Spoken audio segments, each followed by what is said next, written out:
3D sucks. So what are some ways to convey a story through music?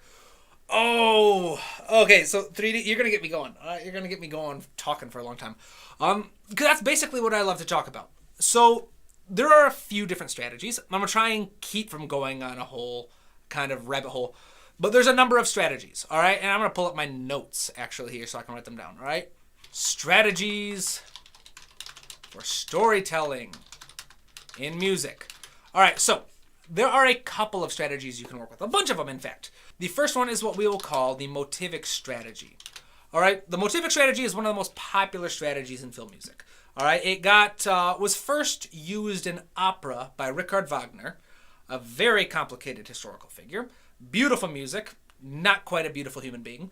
But the idea was you take certain moments in the story, you take characters, you take locations, you take emotions, and you write a quick motif for them. A motif is just a short little musical idea. So something like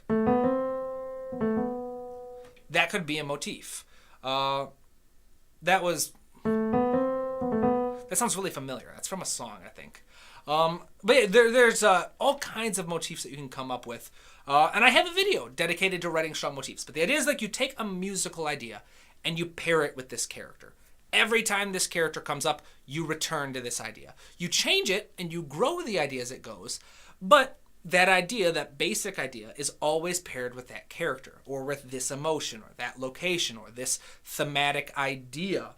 And every time that idea or character or place or whatever shows up in the story, you return to that theme. And so that's one way you can tell a story with your music. Another one is what we'll call an integrated theme. And this is less popular, but no less effective. And the idea is you create one primary theme to just mean the story. Whether it's a specific character or a specific meaning behind the story. You've got one theme that you've written, and then you just repeat it multiple times throughout the movie or the story, but you change the context. So maybe you have the theme played in the beginning, and it's a big adventure theme. And then later on, there's a sad moment. So you return to the same theme, but now you've rewritten it so it sounds sad. And then next, you've got like a chase, and the characters are scared. So now you've got high energy, kind of action music, but it's still based on the same thematic idea. This approach isn't as common, but it's still very effective. One of the most famous examples is Alan Silvestri's score for Back to the Future. That is an excellent example of an integrated theme.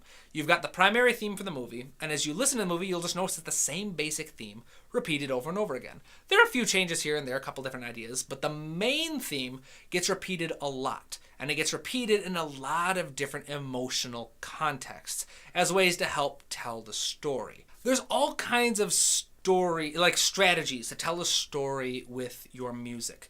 And it could go from large strategies like this to even more detailed things like harmony. So another strategy you can use is harmonic planning, all right? Not the same thing as harmonic planing, all right? That's a different strategy. But harmonic planning is you plan the keys, all right? So the idea here is you have a home key, all right? So then you start with your main theme in one key. All right, moving left along the circle of fifths. So if you modulate to a key that has more flats or less sharps, equals darker / release of tension. So you get a darker sound. It could be either dark as in this is getting dangerous, or it could be dark as in you're relaxing, you're releasing some tension. Either way works. It requires a different context, as in is your music itself getting more tense or is it getting more relaxed? Because, again, harmony is only one aspect. Moving right along the circle of fifths equals brighter / increase in tension. All right, and then at the end of the story, you return to the home key. All right, so this, unfortunately, is not as viable in film music. All right, the idea that You start with the main theme and it's in one key. And then you move around. Every time things get worse, you move in one direction. Every time things get better, you move in the other direction. Until eventually, at the end of the movie, when all of the action is resolved, you resolve back home. It doesn't work too well in film music because in film music, the director has a lot of say. And you might have this brilliant musical idea filled out, but then the director says, I don't like this piece of music. We're going to have to get rid of that. And suddenly the whole plan, the whole shape has been removed and kind of getting rid of. So this is a strategy useful mostly for concert music, but if you could make it work for a film, more power to you. Kind of thing. But there's all kinds of strategies. There's no one single best strategy. In fact, if I were to say that there was one overarching strategy, the idea would be to start with the story first. You can never go wrong with that. If you want to tell a story with your music, you have to start with the story.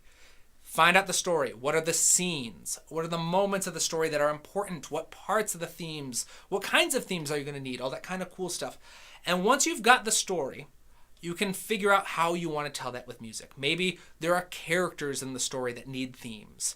Maybe there are pivotal moments in the music that you need to build up to. A lot of this is something I actually talk about in my playlist on melodies. If you check out my playlist on melodies, it starts out very small scale. How do you start with a motif? That's the first video. How do you write a strong motif? I think the second video is how do you stretch a motif, make variations of it, adapt it, etc. And it goes all the way up to taking your motif into a phrase. How do you take a phrase and turn that into a section? And then of course, how do you take that section and turn it into a full-length piece? And the overarching idea behind that playlist is telling stories with your music. Andrew, welcome. Andrew says, I discovered your channel rather recently, but I've enjoyed your content. I have been diving into how harmony related to human emotion and the storytelling experience for the past 2 years. That's awesome. That's one of my favorite things to talk about. I love storytelling. It's my first love, and music is my favorite way of telling stories. So harmonies telling stories, melodies telling stories, orchestration can be used to tell stories. It's called a sound palette. When you create a selection of instruments or sounds that represent some aspect of your story. In fact, I'm going to do that right here. We'll say these are called sound palettes. Or we will also call them repeating musical genres. And the idea is, I will say like the motivic strategy, but instead of applying a motif, you assign specific instruments or combination of instruments function like a motif. All right, so the idea is that you don't worry about so much as themes. You don't worry about motifs or melodies or anything, but everybody knows when the French horns return, they're associated with the hero. But when the contrabass bassoon enters, oh no, we've got the villains are kind of showing up. And it could be anything from individual instruments to combinations. One of my favorite examples of a really well thought out sound palette. Well, first, everybody knows Lord of the Rings is a masterpiece of music, and Howard Shore does that. Every culture in Lord of the Rings, the dwarves, humans, elves, even the different kingdoms of humans, and the different kingdoms of elves, they all have different sound palettes, which could be anywhere from the type of harmony to the types of instruments to the types of tonal melody combinations, whatever you do, they've got their own sound. But another way you could do that is you could just say, for action music, I'm using this kind of music. For happy music, I'm using this kind. And you just use those like motifs instead of actual melodic ideas. It's not often as effective on its own. You're more likely to see this kind of thing in action movies where it doesn't need to be very melodic. It doesn't need to be very nuanced. It just needs to control the energy. But it's still an awesome strategy. For example, Raya and the Last Dragon is another great movie. I think it was James Newton Howard. Don't quote me on that. I think he did the music.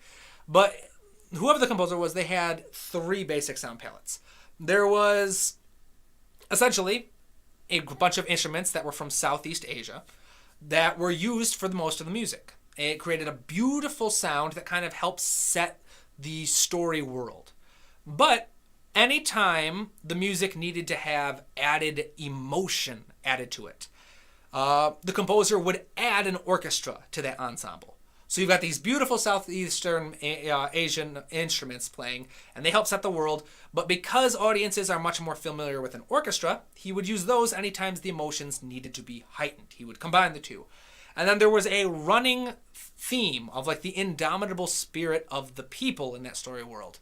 And for that, he had a female vocalist. And so she would appear anytime that theme was particularly important in the story. And that's another beautiful strategy for just finding different ways to tell the story with your music. By finding different sounds, different combinations of arrangements to kind of tell your story as you go on. So it's really just takes the time. It all comes down to getting to know your story. What aspects of the story are most important, and what ways, what creative responses can you come up with to help tell those stories? Yes, wow, you guys, I haven't even written any music. I think I've got 2 chords, and I'm only keeping one of them. Let's see, but I'm loving this.